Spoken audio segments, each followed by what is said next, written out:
Buenas, amo curiosos, y bienvenidos un día más a un nuevo vídeo del canal. Os agradezco a todos que forméis parte de esta aventura y de construir nuestro conocimiento, el vuestro y el mío. Espero que estéis bien, que estéis deseando aprender cosas nuevas o refrescar en vuestro cerebro aquellas cosillas que habíais olvidado y que vamos a intentar ir aprendiendo y o refrescando, insisto, en estos vídeos y en este vídeo de hoy, sin ir más lejos.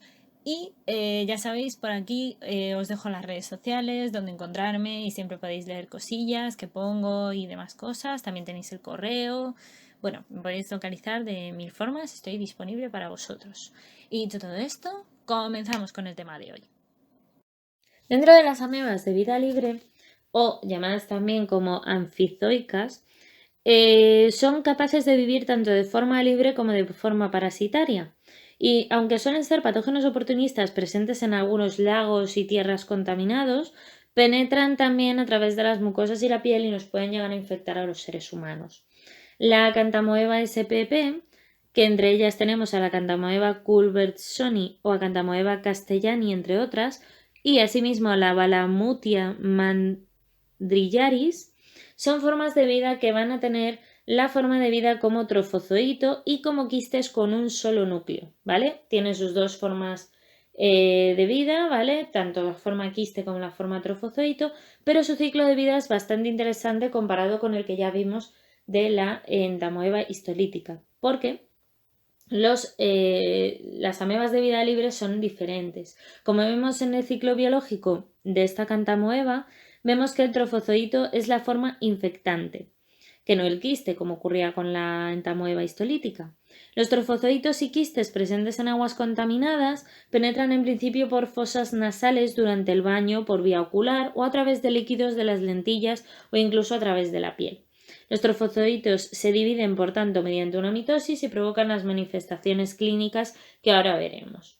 Como veis, el ciclo biológico también es ciclo directo, monoxeno, como ocurría en el caso de la entamoeba histolítica que vimos, como digo, el otro vídeo, pero es muy interesante que el trofozoito es ahora el infectante, que no el quiste como ocurría antes. Y curiosamente ambas tienen una forma de infectar relativamente parecida, que ahora de todas formas lo veremos en más detalle. Las manifestaciones clínicas en principio de la Acanthamoeba spp es que las manifestaciones clínicas se pueden encontrar divididas según la vía de entrada, ¿vale?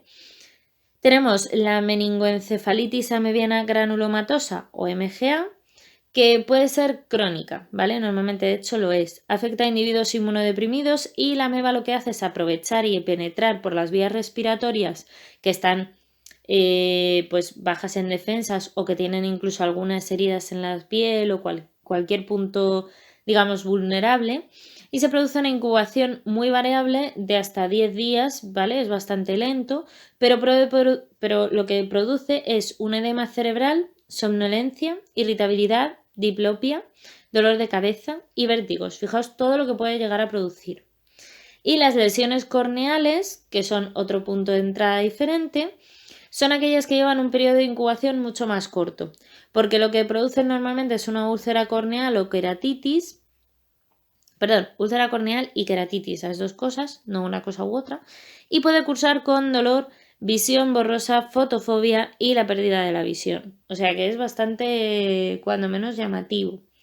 También hay que decir que la Badamutia mandrillaris es capaz de producir además no solo un cuadro de meningoencefalitis amebiana parecido al de Acanthamoeba, sino que nos puede llegar a despistar, ¿vale? Y podemos llegar a confundir una con otra. Por eso es muy importante hacer el diagnóstico con tratamientos clínicos y epidemiológicos, muestras de líquido cefalorraquídeo, tanto para analizar en microscopía en muestras en fresco y con yodo, y detectar así los trofozoitos y los quistes de Acanthamoeba y de Balamutia para diferenciarlos, y el cultivo con algunos bacilos entéricos gram negativos como el Escherichia coli, que presenta la particularidad de ser un nutriente para las especies de amebas y en 1 o 2 días se observan rastros de movimiento de la ameba de que se ha ido comiendo al E. coli.